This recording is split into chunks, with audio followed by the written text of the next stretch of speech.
I've said it before and I'll say it again. I love computers. I'm a little nerd boy, and I've always been fascinated by the idea of hacking. Even before I really knew what that was, it just seemed cool. It was a mysterious world that only a select few understood. But it doesn't need to be mysterious. It's actually a pretty chill place, and I'd like to show you around. But first, a word from our sponsor. All right, so there's this brand called Mischief, and every 2 weeks they do a drop. What's a drop, I hear you ask? Good question. See this? It could be anything. Sometimes it's a physical thing you can buy, like a dog collar that curses whenever your dog barks. Here's the thing though, that one sold out in seconds and got on national news shows, so you've probably seen their drops and didn't even know it was them. Sometimes the drops are digital, like the time they made a font exactly like Times New Roman but wider so you can cheat on your next English paper. You're welcome. Anyway, they just released an app so you can be the first to find out what the next drop is. No two drops are the same and some of them are secrets only available in the app. See where I'm going with this? No, because I haven't said it yet. The app has a messaging feature, and I'm not sure who the messages get sent to, but somebody at Mischief has to read them, right? So I thought it would be funny if all 1.5 million of you downloaded the app and spammed them with, I don't know, that part's up to you. Poop emojis, Shakespearean poetry, the entire B-movie script. Mischief specifically told me not to say anything about spamming the messenger because it'll bring down their servers or something, but I'm gonna go ahead and file that under good problems to have, so I may never get another sponsor, but if we can take down some servers with poop emojis, well, I think that'd be pretty funny. Please go to mschf.com and troll my sponsors. I heard they like Mischief.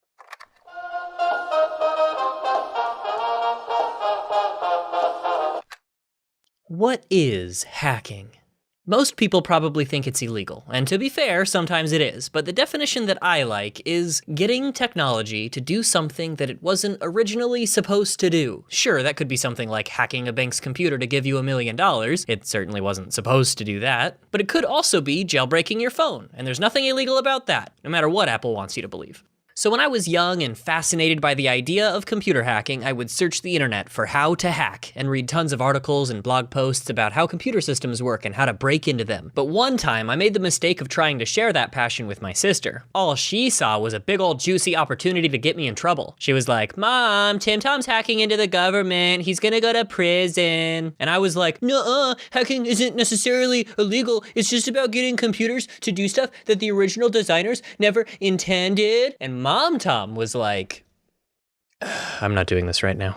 Despite my sister's best efforts, I learned so many cool hacking tricks that I was basically Keanu Reeves. The only problem was, a ton of the information I found was outdated and super worthless. For example, back in the 90s, when you put a quarter into a payphone, it would play certain tones down the line to tell the phone system that you paid. But if you recorded those tones on something like a tape recorder and played them into the handset, the phone system would think that you paid and let you make calls for free. Neat. But back when I tried it, payphones had switched to digital systems that weren't vulnerable to that hack, and modern payphones don't exist.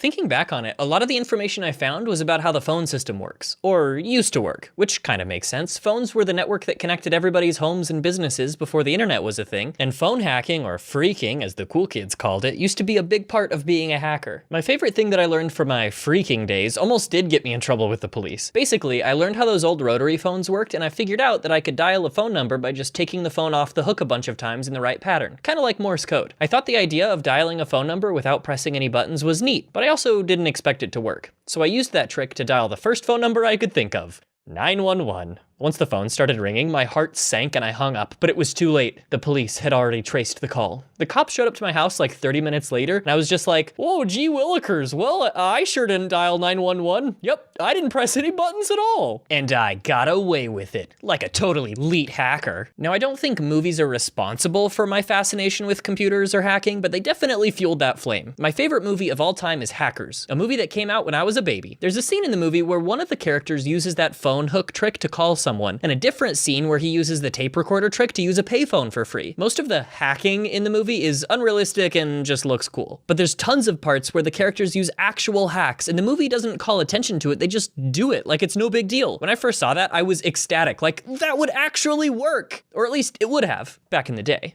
Nowadays, hacking doesn't revolve around the phone system nearly as much, and as I've gotten older, I'm usually less interested in breaking stuff. But I still think that mentality is a great way to look at the world. Instead of accepting things as they are, or as they were intended to be, approaching everything with a little bit of mischief just makes life more interesting.